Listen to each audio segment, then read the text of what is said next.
All right, so today we're going to be diving deep into this blog post by Coach Evan Mestman. Yeah. And it's about this really interesting idea, discipline as the ultimate form of self-love. And he kicks it off with this story that I think a lot of people can relate to. He's talking about how his colleagues kind of laughed at him when he said he stayed consistent with his workouts because of discipline. It's so true though, right? Like we think of discipline as this like rigid thing, like almost self-punishment. Yeah. And Messman is like flipping that whole idea on its head. He's saying that discipline isn't about like forcing yourself to do stuff you hate. It's more about making choices that line up with your goals even when it's hard. I love that. Like choosing yourself even when it's the harder choice. Exactly. And he really emphasizes this idea of showing up, even if it's just for like 5 minutes, and like building a system that works for you. That's so important because it's not about being perfect every day, right? It's about that consistency. And he uses himself as an example. He ran the NYC Marathon and he didn't even have that much running experience before that. No kidding. Yeah.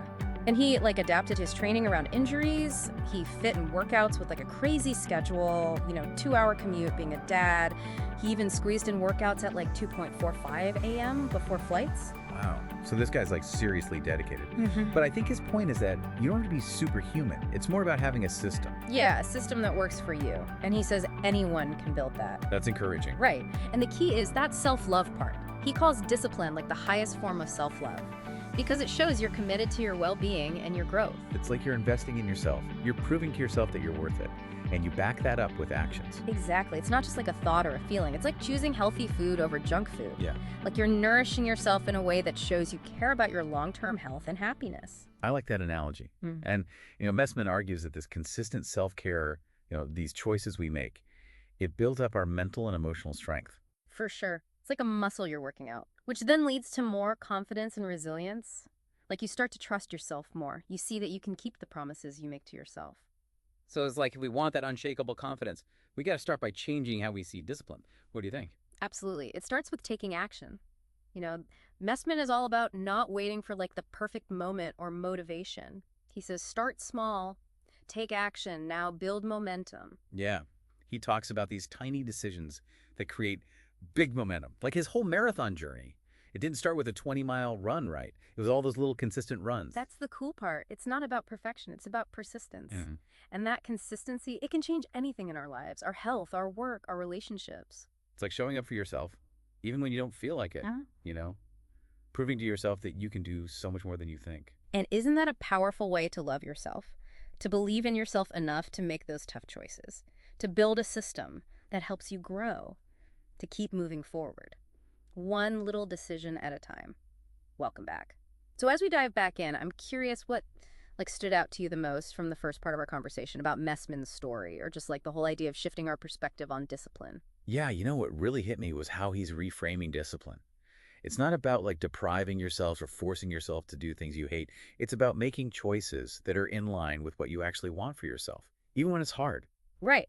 Like we can actually design a life we don't need to escape from. Exactly. Yeah. And it all starts with just showing up, even for like 5 minutes. That consistency, that commitment to taking action, it's what fuels change. Speaking of action, he ends his blog post with a call to action. He says, go to ProAttitudes.com to learn about optimizing your health mindset and leadership. What do you think he means by ProAttitudes? I think it's all about having a positive and proactive mindset, like approaching challenges with a can-do spirit and believing in yourself to overcome obstacles. Yeah, like going from reacting to situations to actively shaping them, like taking control of your choices and actions. And I think that ties back to discipline perfectly. When you have that pro-attitude, discipline becomes a tool. It helps you grow. It's not a burden. Yeah, it's about building a life you're excited to wake up to. Exactly. And he also talks about consistency over perfection, like those tiny decisions creating big momentum. What are some examples of those tiny decisions that people can actually implement? I think it could be surprisingly simple, like choosing the stairs instead of the elevator. Oh, yeah. Or picking a healthy meal instead of fast food, or just like 15 minutes a day to read or learn something new. Yeah, it's about those small, deliberate choices that align with your goals, even when you don't feel like it. Exactly, because those choices, over time, they add up to big change. It's not just the actions themselves, it's also the mindset shift. They represent... Totally. Like you're proving to yourself that you can follow through. You're making choices that are good for you. And that builds confidence, which then makes you want to take more action. It's like this upward spiral. It is. It is. And even if you're feeling overwhelmed or don't know where to start, Even the smallest step in the right direction is still progress. Right. Just make that tiny decision. Yeah. And trust that the momentum will build. Exactly. And if you need some support along the way, there are resources out there, like the coaching programs Evan Mestman offers at ProAttitudes.com. He's all about helping people unlock their potential through discipline and self-mastery. So this deep dive is all about empowering you to take control of your life and create a future that you really want. Now, while discipline can be really powerful, it's important to be aware of potential pitfalls too. That's a good point. What do you think are some of those pitfalls? I think one pitfall is becoming too rigid or obsessed with perfection, Definitely. Discipline is supposed to serve us, not the other way around. Right. It's about finding a sustainable balance, not beating yourself up for every mistake. Yeah. Self-compassion is key. It is. It's about being kind to yourself when you stumble, learning from your mistakes, getting back on track without all the self-judgment. And I think we need to be mindful of our motivations too. Discipline driven by fear, shame, or self-criticism, it's not sustainable. It's not healthy. That's true. Real lasting discipline comes from a place of self-love, a desire to grow, Yeah. and a belief in your own worth. Exactly. It's about choosing to show up for yourself because you value yourself, not because you feel like you have to punish yourself. It's a really important distinction. Discipline should empower you, not stress you out. Yeah, it should feel good. It should be like a joyful expression of self-care, not some grueling act of self-denial. Exactly. Yeah. So speaking of finding that sweet spot with discipline, Mestman said something that really resonated with me. He wrote, "The truth is there is no perfect time. Motivation is fickle. There's only now, and now is where your future begins."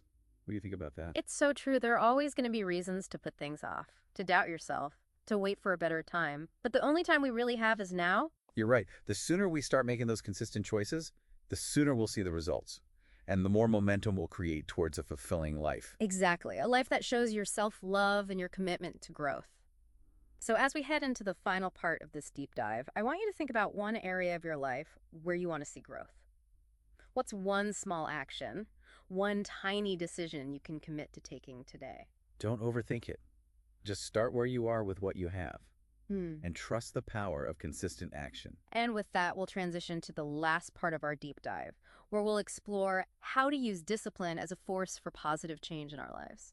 Welcome back to our deep dive into discipline as self-love. So as we wrap up looking at all this stuff from Evan Mestman, I'm really interested to hear what you're taking away from it all. You know what keeps sticking with me is this idea that discipline isn't about taking stuff away from yourself. Yeah. It's about giving yourself more power. Like making choices that show what you really want and what's important to you, even when it's a tough choice. Yeah. And Mestman's own story really shows that. Right. Running a marathon when he wasn't even a big runner before. Working out around a crazy schedule. It shows that discipline is about being there for yourself no matter what gets in the way. And doing that consistently makes you trust yourself more. You start to believe you can actually do the things you set out to do. And that gives you more confidence. You can handle more. You build a life that feels good. So before we finish up, I want to go back to something Mestman talks about in his call to action. He talks about optimized health and leadership. How do those things connect to discipline? That's a really good question. I think it shows that discipline isn't just about one part of your life. Yeah. It's not just about being physically fit or reaching some goal. It's about having a good life overall. Yeah, your body, your mind, your emotions. Exactly. And that includes leadership, not just at work, but in your personal life too. So it's about taking charge of your own choices. Yeah, being an example for yourself and others, making a positive difference in the world. And discipline is what makes good leadership possible. You got it. It's that ability to make goals, stay focused, and not give up when things get tough. That's how we lead ourselves and help others towards something better. So if you're looking to improve your health, your mindset, your leadership discipline is the answer. It's like the secret ingredient, the foundation, the thing that pushes us to grow and be happy in every part of life. So as we wrap up this deep dive, I want to leave you with one last thought from Evan Mestman. He says discipline isn't a finish line, it's a journey. It's something we work on every day with every choice. And it's never too late to start. No matter what you want to improve. Your physical health, your mindset, your leadership. You have the power to create the life you want. Embrace discipline and watch your life change. And if you're ready to take that first step, remember, Evan Mestman's coaching programs are there for you at ProAttitudes.com. So until next time, keep showing up for yourself, keep making those small choices, and keep believing in what discipline can do for you. Thanks for joining us on this deep dive into discipline as the ultimate form of self-love. We'll see you next time.